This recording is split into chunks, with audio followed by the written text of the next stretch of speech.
નમસ્કાર દર્શક મિત્રો, હું છું રૂપલ લોણીચિયા। સંપૂર્ણ ન્યૂઝમાં આપનું સ્વાગત છે।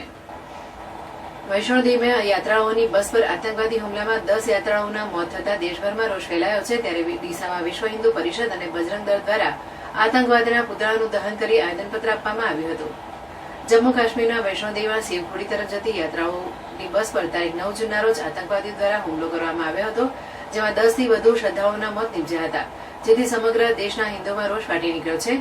ત્યારે ડીસા ખાતે વિશ્વ હિન્દુ પરિષદ અને બજરંગ દળના કાર્યકરો દ્વારા નવા બસ સ્ટેશન આગળ એસડીએમ કચેરીની સામે આતંકવાદના પુતળાનું દહન કરવામાં આવ્યું હતું, તેમજ આતંકવાદ વિરોધી નારા લગાવવામાં આવ્યા હતા। આ ઉપરાંત વિશ્વ હિન્દુ પરિષદ અને બજરંગ દળ દ્વારા ડીસા નાયબ કલેક્ટર કચેરી ખાતે આવેદનપત્ર આપી આતંકવાદ અંગે સરકાર તત્કાલ પગલાં લે તેવી માંગ કરવામાં આવી હતી। વિશ્વ હિન્દુ પરિષદ ડીસા જિલ્લો જમ્મુ કાશ્મીરની અંદર વૈષ્ણોદેવીથી શિવકાશી જતી યાત્રાળુઓને જે પાકિસ્તાન પોષિત ઇસ્લામિક આતંકવાદે જે હુમલો કર્યો છે અને 10 યાત્રાળુ હિન્દુઓને માર્યા છે, એ ઘટનાને વિશ્વ હિન્દુ પરિષદ દ્વારા આજે આતંકવાદી પુતળાને દહન કરી અને આજે રાષ્ટ્રપતિ મહામહિમ મહોદયને આજે એ ડીસા ખાતે પ્રાંત કચેરીમાં આવેદનપત્ર આપ્યું છે।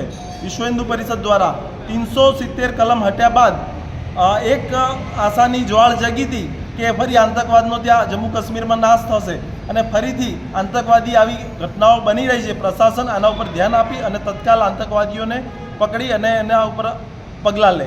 જય શ્રી રામ।